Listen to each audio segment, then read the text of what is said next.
नमः शिवाय, जय गणपति देवा, राधे राधे। भक्तों, साल की सबसे बड़ी एकादशी देवउठनी एकादशी को कहा जाता है।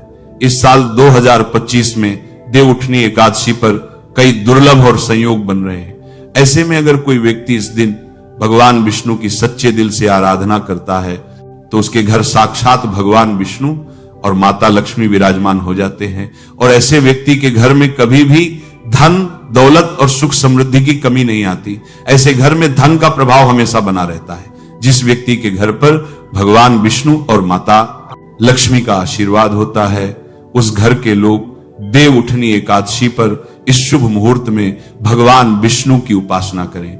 क्योंकि भक्तों, इस बार जो एकादशी पड़ने वाली है, यानी कि देवउठनी एकादशी को मामूली समझने की भूल भी मत करना, क्योंकि इस एकादशी पर ऐसे शुभ संयोग का निर्माण हो रहा है जिसकी वजह से आप जो भी कार्य करेंगे उसमें आपको सफलता मिलना निश्चित है।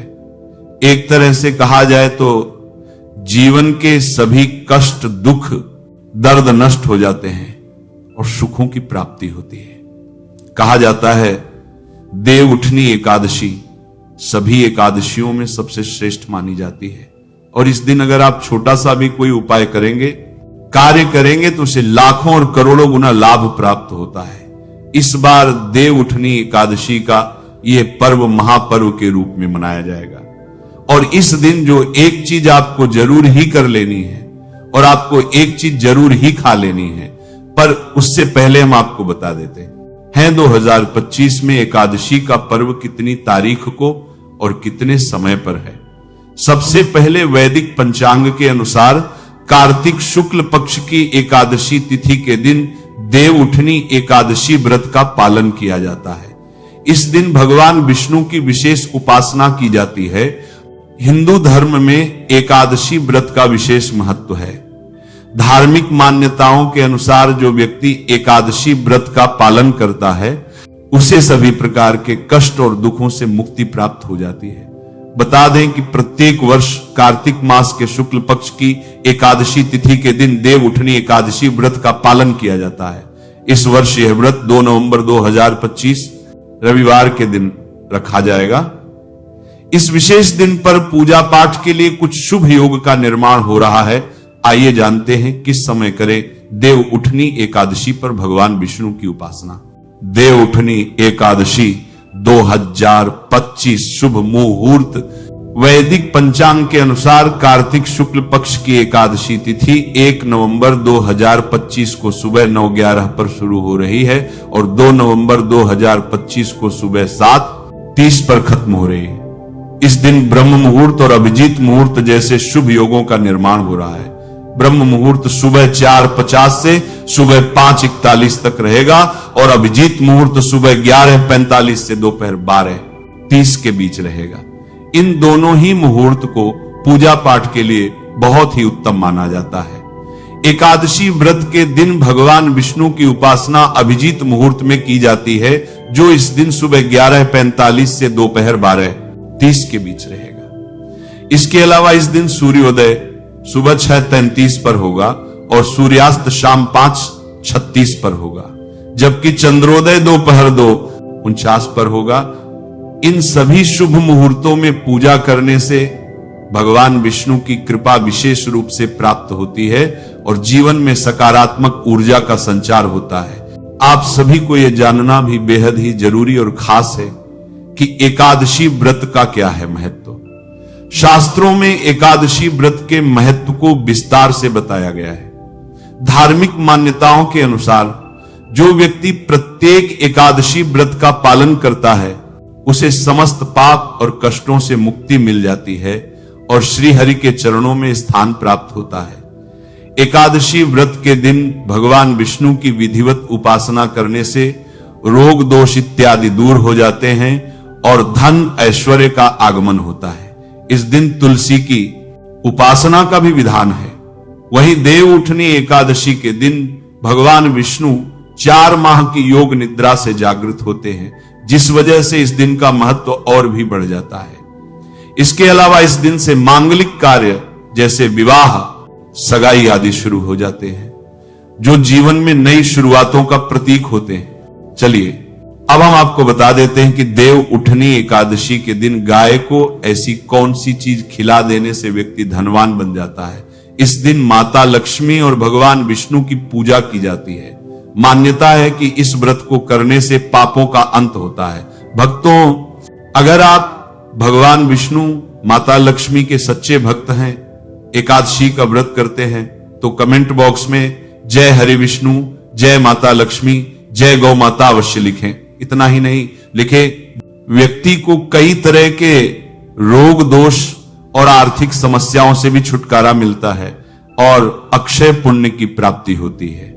पांडवों ने श्री कृष्ण के मार्गदर्शन में इस व्रत को करके महाभारत युद्ध में विजय प्राप्त की थी। भक्तों, देव उठनी एकादशी के दिन स्वर्ग का दरवाजा खुल जाता है। इसीलिए इस दिन किया गया दान पुण्य अन्य दिनों में किए गए दान पुण्य से अधिक फलदायी होता है। वास्तव में 2 नवंबर देव उठनी एकादशी के दिन अगर आप ये उपाय कर लेते हो तो यकीनन आप परमान लक्ष्मी की कृपा होगी और आप धनवान बन जाओगे। आप धनवान ना बने तो मुझे बताना भक्तों, बस जो उपाय आपको बताया जाए वह उपाय करना चाहिए। जानते हैं देव उठनी एकादशी के दिन चुपचाप गाय को खिला दें, एक छोटी सी चीज, करोड़पति बनेंगे। सभी संकट और कष्टों से मुक्ति, मृत्युदंड, पितृदोष तुरंत होगा खत्म। पूरे साल आपके अन्न धन के भंडार भरे रहेंगे। यूं कहें कि आपकी 7 पुश्तें तक रुपए पैसों पर राज करेंगी। भक्तों, 7 पीढ़ियों तक बैंक बैलेंस बढ़ता चला जाएगा। सभी दुख दर्द संकट कष्ट दूर हो और सभी सुख आपके कदमों में आ जाएंगे। सब सुख आपके कदम चूमेंगे। यदि आप ये एक छोटी और खास चीज चुपचाप गाय को खिला देते हैं तो तत्काल गरीबी आपके जीवन से खत्म हो जाएगी। यूं कहे व्यक्ति रंग से राजा बन जाता है और 33 कोटि देवी देवताओं को धारण करने वाली गौ माता की भी कृपा व्यक्ति पर आजीवन बरसती है। व्यक्ति के घर में कभी भी धन वस्त्र की कमी नहीं होती है। धन के भंडार व्यक्ति के घर में भरे रहते हैं। व्यक्ति के जीवन से काली गरीबी खत्म हो जाती है। तो भक्तों, कौन कौन से वे गाय से जुड़े खास और महत्वपूर्ण उपाय हैं जिन्हें यदि आप एकादशी के दिन कर लेते हैं तो भक्तों यकीन मानिए आपके घर में अन्न धन के भंडार सदैव भरे रहेंगे। जो भी जीवन के दुख दर्द संकटग्रस्त है वह सभी दूर हो जाएं। जीवन में अपार धन सुख संपत्ति की प्राप्ति हो जाएगी। कभी भी धन से संबंधित परेशानी नहीं रहेगी। आर्थिक स्थिति आपकी प्रबल हो जाएगी। धन प्राप्ति के योग बन जाएंगे और जीवन में सदैव अनंत धन के भंडार आपके घर में भरे रहेंगे। अनंत धन वस्त्र की कभी कमी नहीं होगी। यदि आप चाहते हैं आप और आपके परिवार पर सदैव गौ माता की कृपा से, आपके पितरों की कृपा से, देवी देवताओं की कृपा से, तो भक्तों वीडियो को देखकर जाना, बहुत ही फायदेमंद वीडियो है। तो चलिए शुरू करते हैं। 72 शातक को देखा है, बावलों को देखा है, कौन कौन सी गाय से जुड़ी हुई उपाय हैं। भक्तों, सनातन परंपरा में गाय, गंगा और गायत्री का बहुत ज्यादा धार्मिक महत्व है। मान्यता है कि गौ माता के शरीर पर 33 कोटि देवी देवताओं का वास होता है। गौ माता की सेवा एवं पूजा करने वाले जातक पर इन सभी देवी देवताओं की कृपा बरसती है। गौ सेवा से न सिर्फ इस मन को लेमान करने के देवताओं के लिए पूजा जन्म के बल्कि पूर्व जन्म के भी दोष दूर हो जाते हैं। प्रत्येक सुबह जब आपके घर में भोजन बनना प्रारंभ हो तो सबसे पहले बनाई गई रोटी को आप गौ माता के नाम से निकाल दें और गौ माता को इस रोटी को खिलाएं। यदि संभव हो तो काली गाय को खिलाएं। यदि काली गाय ना मिले तो सफेद गाय को खिला दें। प्रत्येक पूजा और मांगलिक कार्य में गौ माता या उनसे जुड़ी चीजें जैसे गाय का गोबर, गोमूत्र, गाय का दूध अथवा गाय के दूध का उपयोग किया जाता है। परंपरा के अनुसार जिस घर में गाय होती है उस घर से जुड़े सभी वास्तु दोष स्वतः ही समाप्त हो जाते हैं। भक्तों, गौ कृपा पाने के लिए प्रतिदिन, सप्ताह अथवा महीने में परिवार समेत एक बार गौशाला जाने का नियम जरूर बनाएं और वहां गायों को हरा चारा जरूर खिलाएं। इससे आपको शुभ फलों की प्राप्ति होगी और साथ ही साथ गौ सेवा और गौ पूजा से 9 ग्रह शांत हो जाते हैं और इनसे जुड़े दोषों का निदान हो जाता है। गर्मियों में गौ माता को पानी पिलाएं और सर्दी में गौ को गुड़ अवश्य खिलाएं। ध्यान रखें कि गर्मियों में गाय को गुड़ ना खिलाएं। अनेक देवी देवताओं को अपने शरीर पर धारण करने वाली गौ माता से जुड़े कई शुभ और अशुभ संकेत भी होते हैं। यदि कोई यात्रा पर निकल रहा हो और गाय अपने बछड़े को दूध पिलाती सामने आ जाए तो निश्चित रूप से जिस यात्रा के लिए आप निकले हैं वह यात्रा आपके लिए अवश्य ही सफल होगी और वह काम जिसके लिए आप निकले हैं वह अवश्य ही होगा। यात्रा पर जाते समय बाईं ओर गाय का आना और रात्रि में गाय की हुंकार करना भी शुभ होता है। भक्तों, साथ ही साथ गाय के साथ आप भूलकर भी ये काम ना करें, अन्यथा मिलता है घोर नरक और जीवन भर की परेशानियां। जी हां भक्तों, गाय को राष्ट्रीय पशु बनाए जाने और इन्हें मौलिक अधिकार दिए जाने की बात हो रही है तो सवाल उठता है कि गाय जब भारतीय संस्कृति का अहम हिस्सा है तब भी गाय के साथ लोग खराब व्यवहार कैसे कर लेते हैं। गाय दर दर भटकती रहती है, भरपेट इन्हें चारा तक लोग नहीं देते। गाय जब तक दूध देती रहती है तो उनकी देखभाल होती है और जैसे ही दूध देना बंद कर देती हैं तो लोग इन्हें उनकी किस्मत पर छोड़ देते हैं, सड़कों पर और गलियों में भटकने के लिए। ऐसे में गौवंश जीवों को कोई मारता है और कोई उन पर पानी डाल देता है। कभी वाहनों से इन्हें ठोकर लग जाती है तो कभी बीमार होकर बेचारी एक गाय दम तोड़ देती है। ऐसे में जरूरत है इन बातों को जानने की कि गाय को लेकर शास्त्रों में क्या कहा गया है, गाय के साथ आपको कैसा व्यवहार करना चाहिए। क्या भक्तों, गाय को कभी भी मारना पीटना नहीं चाहिए। शास्त्रों में गाय को माता का दर्जा दिया गया है। गाय को मारने पीटने वाला माता को मारने पीटने वाले के समान माना जाता है और पाप का भागी होता है। ऐसे घर के लोगों को नरक लोक में वर्षों तक कष्ट भोगना पड़ता है।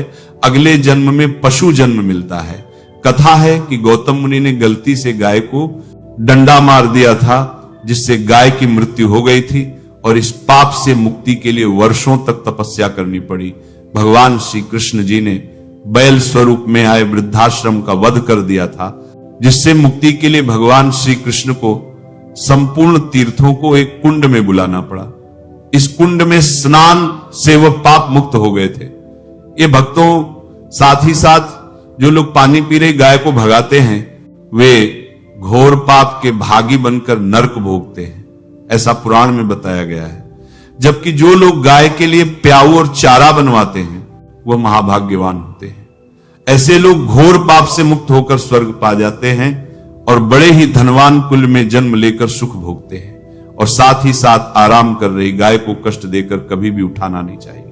कहते हैं कि जिस स्थान पर गाय बैठी है वहां से नकारात्मक ऊर्जा समाप्त हो जाती है। गाय के रहने की जगह को जो लोग नियमित साफ रखते हैं वे पूर्व जन्म में किए गए जाने अजाने में पापों से मुक्त हो जाते हैं और गोलोक में स्थान पाते हैं। गाय को डंडा मारकर उठाना, पानी डालकर उठाने से मनुष्य पाप का भागी बनता है और अगले जन्म में उसे दर दर भटकना पड़ता है। और साथ ही साथ शास्त्रों में बताया गया है कि गाय का दूध उसके बछड़े के लिए होता है। गाय के बछड़े से बचा हुआ दूध ही मनुष्य को लेना चाहिए। परंतु कुछ लोग गाय से एक बार दूध लेने के बाद फिर से बछड़े के लिए बचा हुआ दूध भी दोह लेते हैं। ऐसा करना महापाप कहा जाता है। ऐसे दूध को निकालने वाला और ग्रहण करने वाला दोनों ही पाप के भाग्य बन जाते हैं। भक्तों, साथ ही साथ शास्त्रों में कहा गया है कि गौवंश यानी गाय और बैल की पीठ पर नहीं बैठना चाहिए। उनकी पीठ पर बैठने से महापाप लगता है। ऐसे लोगों को नरक की यात्रा भोगनी पड़ती है। एकमात्र महादेव के अंश के उत्पन्न नंदी ही गौवंश हैं जिन पर स्वयं महादेव सवारी करते हैं। जो कि नंदी ने स्वयं अपनी इच्छा से महादेव की सवारी बनना स्वीकार किया था। और साथ ही साथ शास्त्रों में गाय के दान को बहुत ही महत्व दिया गया है। परंतु ऐसी गाय का दान कभी नहीं करना चाहिए जो बूढ़ी और बीमार हो। नचिकेता की कथा भी संदर्भ में है कि जिस नचिकेता ने पिता द्वारा बूढ़ी गाय को दान करने पर आपत्ति जताई थी, दूध देने वाली और बछड़े सहित जो लोग गाय का दान करते हैं वे स्वर्ग में स्थान पाते हैं। भक्तों, साथ ही साथ सूर्य, चंद्र, मंगल या शुक्र की युति राहु से होकर संबंध पिता से एवं केतु का संबंध रक्त से होने के कारण सूर्य यदि शनि राहु और केतु के साथ स्थित हो या दृष्टि संबंध हो तथा मंगल की युति राहु या केतु से हो तो पितृदोष होता है। इस दोष से जीवन संघर्षपूर्ण बन जाता है। यदि पितृदोष हो तो गाय को प्रतिदिन या किसी भी एकादशी को या किसी भी पूर्णिमा के दिन या अमावस्या को रोटी, गुड़, चारा आदि खिलाने से पितृदोष समाप्त हो जाता है। साथ ही साथ यह संकेत भी जान लें, यदि आप यात्रा में जा रहे हैं और सामने आपके गाय पड़ जाए अथवा अपने बच्चों को दूध पिलाती हुई सामने दिख जाए तो समझ जाना कि यात्रा आपके लिए अवश्य ही सफल होगी। और साथ ही साथ जिस घर में गाय होती है उस घर में वास्तु दोष स्वतः ही समाप्त हो जाता है। और साथ ही साथ आपको बता दें कि गाय को आप जो भी रोटी, गुड़ और चारा खिलाते हैं, गाय को अगर आपने रोटी बनाई है तो कोशिश करें कि उसे रोटी को तुरंत ही गाय को दे दें। अगर आप उसे रोटी को रख देंगे और उसे रोटी को अगले दिन देंगे तो वह रोटी बासी मानी जाएगी।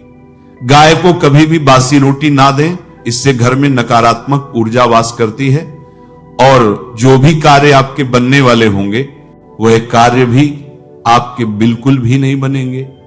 इससे आपके घर में हमेशा दरिद्रता का वास रहेगा और आप जिस भी कार्य को करेंगे उसमें आपको हमेशा असफलता ही हाथ लगेगी। इसलिए कोशिश करें कि गाय को रोजाना रोटी बनाकर खिलाएं और रोटी को बिल्कुल ना रखें। बासी रोटी गाय को ना दें और साथ ही साथ सड़ी गली चीज गाय को नहीं खिलानी चाहिए कि घर में कोई फल है, कोई सब्जी है, सड़ जाए तो लोग क्या करते हैं, गाय को खिला देते हैं। ऐसा हमें बिल्कुल भी नहीं करना चाहिए। ऐसा करने से यदि आप गाय को खिलाते हैं तो आप अपने भाग्य से खेलते हैं। आप बिल्कुल भी गाय को सड़ी गली चीज नहीं खिलाएं और साथ ही साथ आप आटे की 11 लोइयां बनाकर इनके ऊपर हल्दी लगाइए। इसके बाद आप उन 11 लोइयों को एक एक करके गाय को खिलाएं। प्रत्येक लोई को खिलाते समय गाय की सींग पर आप हाथ फेरे, पीठ पर हाथ फेरे, मस्तक पर हाथ फेरे, माता गाय के आप चरणों का स्पर्श करें। ये भक्तों, ऐसा करने से आपके समस्त कार्य बनने लगेंगे। जो दुख का समय चल रहा है वह भी समाप्त होगा। आपके जीवन में खुशियां ही खुशियां होंगी और एक बार आप 7 बार गाय की परिक्रमा भी कर लें तो आपके समस्त कार्य पूर्ण होंगे। और साथ ही साथ आप गाय को जब भी रोटी दें, रोटी पर या तो आप थोड़ी सी हल्दी लगा लें या थोड़ा गुड़ रख लें। अगर गुड़ ना हो तो थोड़ा आप मिश्री रख सकते हैं, थोड़ा घी रख सकते हैं। भक्तों, गाय को कभी भी सूखी रोटी ना खिलाएं। सूखी रोटी मतलब गाय जो रोटी खिलाएं उस पर कुछ ना कुछ रख कर खिलाएं। हल्दी रख लें, गुड़ रख लें, मिश्री रख लें या जो भी रख लें, लेकिन खाली रोटी नहीं खिलानी है। आपको ध्यान इस बात का रखना है दोस्त, गाय के अंदर सभी देवी देवताओं का निवास माना जाता है। तो आप सुबह जो पहली रोटी बनाते हैं वो अगर गाय को खिलाते हैं तो सभी देवी देवताओं का आशीर्वाद मिलता है। गाय को गुरु के साथ जोड़ा गया है, यानी गुरु ग्रह के साथ, बृहस्पति ग्रह के साथ। इसीलिए एकादशी के दिन गाय को रोटी पर एक चुटकी हल्दी डालकर खिलाएं तो सुख, संपत्ति, धन, ऐश्वर्य बढ़ता है, दुष्ट ग्रह शांत हो जाते हैं। जो लोग मानसिक रूप से परेशान हैं वह गाय को रोटी पर थोड़ा सा गुड़ रखकर खिलाएं तो सकारात्मक ऊर्जा आती है, टेंशन खत्म होती है। इससे आपको शुभ फलों की प्राप्ति होगी। देव उठनी एकादशी पर तुलसी विवाह अगर आप करते हैं तथा अगर विष्णु जी की आप पूजन करते हैं तो विशेष रूप से कुछ आपको सावधानी रखनी चाहिए, या फिर आप हो सके तो ये उपाय जरूर करना, ये सावधानी जरूर बरतना है। तो तुलसी के पौधे के चारों तरफ आपको स्तंभ जरूर बनाना चाहिए, फिर तोरण जरूर सजाना चाहिए, रंगोली से अष्टदल कमल जरूर बनाएं। शंख, चक्र और गाय के पद, ये तीनों चीज जरूर बनाना चाहिए।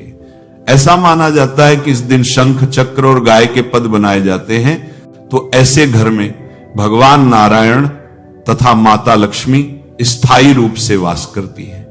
इनकी दिव्य शक्तियां सूक्ष्म रूप से आपके घर में वास करती हैं। तुलसी के साथ आंवले का गमला इस दिन जरूर लगाना।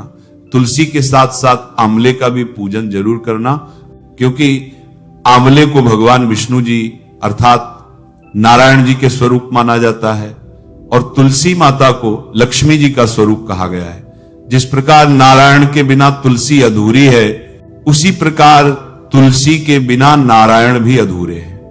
अर्थात भगवान जो नारायण हैं या आंवले के स्वरूप में विराजमान होते हैं और माता तुलसी जो है ये लक्ष्मी के स्वरूप कह गई हैं। ये माता लक्ष्मी तुलसी के रूप में विराजित हैं। इस दिन हो सके तो तुलसी का 5 उपचार से पूजन जरूर करना। भक्तों, कक्षक श्री मंत्र तुलसी का आप जरूर जपना। कक्षक श्री मंत्र इस प्रकार से है, श्री हिम कलीम एवं वृंदावन स्वाहा, यह श्री मंत्र है। माता तुलसी जी से बहुत प्रसन्न होती हैं। इस दिन घी का दीप और धूप जरूर दिखाना। सिंदूर, रोली, चंदन और नैवेद्य, ये 4 चीज है। तुलसी माता को चढ़ाने से माता अखंड सौभाग्यवती का वरदान देती हैं। पुरुष चढ़ाते हैं तो ऐसे पुरुष के जीवन में फिर विष्णु जी की कृपा से कमी नहीं होती है। ऐसे पुरुष धर्म के मार्ग में चलने वाले होते हैं, धन की कमी कभी नहीं होती। हो सके तो इस दिन तुलसी माता को वस्त्र, अलंकार से सुशोभित वस्त्र, अलंकार आपको भेंट करना है। भक्तों, लक्ष्मी जी का स्तोत्र या दामोदर स्तोत्र, ये जो पाठ कहे गए हैं, ये आपको जरूर करना चाहिए। तुलसी के चारों ओर दीपदान जरूर करें। ऐसा माना जाता है कि जो भी व्यक्ति तुलसी को एकादशी की तिथि में दीपदान करते हैं चारों तरफ, तो ऐसे व्यक्ति को मृत्यु के पश्चात कभी भी अंधेरे की प्राप्ति नहीं होती। का मतलब है कि आप जो दीप दान करते हैं वह दीप प्रकाशित होते हुए आपकी जीवात्मा को स्वर्ग तक पहुंचने में मदद करते हैं। हो सके तो इस दिन दीप दान जरूर करें और दान करने से हमारे पूर्वज की आत्मा को भी शांति मिलती है। जो हमारे पूर्वज किसी कारणवश भोग रहे, किसी कारणवश उन्हें स्वर्ग की प्राप्ति नहीं हो रही, तो दीप दान करने से उन्हें स्वर्ग की प्राप्ति होती है। भक्तों, एकादशी के दिन भगवान विष्णु जी को तुलसी जरूर चढ़ाना चाहिए। ऐसा माना जाता है कि इस दिन एक तुलसी का पत्ता चढ़ाने से 6000 गोदान के बराबर की प्राप्ति होती है। भगवान नारायण को इस दिन केवल एक तुलसी का पत्ता चढ़ाने से असंख्य गोदान के बराबर पुण्य की प्राप्ति होती है। लेकिन आज के दिन जान लीजिए, अर्थात इस दिन देव उठनी एकादशी के दिन गलती से भी तुलसी का पत्ता नहीं तोड़ा जाता, जो कि पत्ता आपको पहले से ही तोड़कर रखना है। जिन दंपतियों के यहां संतान ना हो तो ऐसे व्यक्ति तुलसी नमस्कार जरूर पढ़ें, इससे संतान की प्राप्ति होती है। तुलसी नमस्कार के पाठ से सिर्फ शीघ्र ही, जिनका विवाह नहीं हो पाता तो उनके शीघ्र ही विवाह हो जाता है, बल्कि जो व्यक्ति विच्छेदन हो चुके हैं, जिनका कोर्ट कचहरी के मामले में कोई बड़ा केस अगर चलता है तो समस्या भी दूर हो जाती है। भक्तों, नए घर में तुलसी का पौधा इस दिन लगने से श्री हरि भगवान विष्णु जी बहुत प्रसन्न होते हैं और ऐसे घर में सभी प्रकार की मंगलकारी चीज प्रदान करते हैं। नौकरी पाने के लिए, कारोबार में तरक्की के लिए, या फिर हो सके तो अपने जीवन में उन्नति के लिए तुलसी का पौधा पीले कपड़े में बांधकर ऑफिस या दुकान के आसपास में जरूर रखें। इससे आपको नौकरी में, कारोबार में प्रमोशन मिलेगा, आपको हर कार्य में तरक्की मिलेगी। आप अपने घर में भी ये कार्य कर सकते हैं। देव उठनी एकादशी पर इस दिन आप हो सके तो भगवान विष्णु के मंदिर में जाकर विष्णु सहस्त्रनाम का पाठ भी जरूर करें, क्योंकि इससे जीवन में स्थिरता आती है और सभी बाधाएं दूर हो जाती हैं। इसके अलावा इस दिन फलाहार करके व्रत रखने से शरीर की शुद्धि होती है और मन में शांति का वास होता है। याद रखें कि देव उठनी एकादशी न केवल धार्मिक महत्व रखती है, बल्कि हमें प्रकृति और जीवों के प्रति दया और सेवा का पाठ भी सिखाती है। तो भक्तों, इस महापर्व को पूरे उत्साह से मनाएं और अपने जीवन को सुखमय बनाएं। राधे राधे।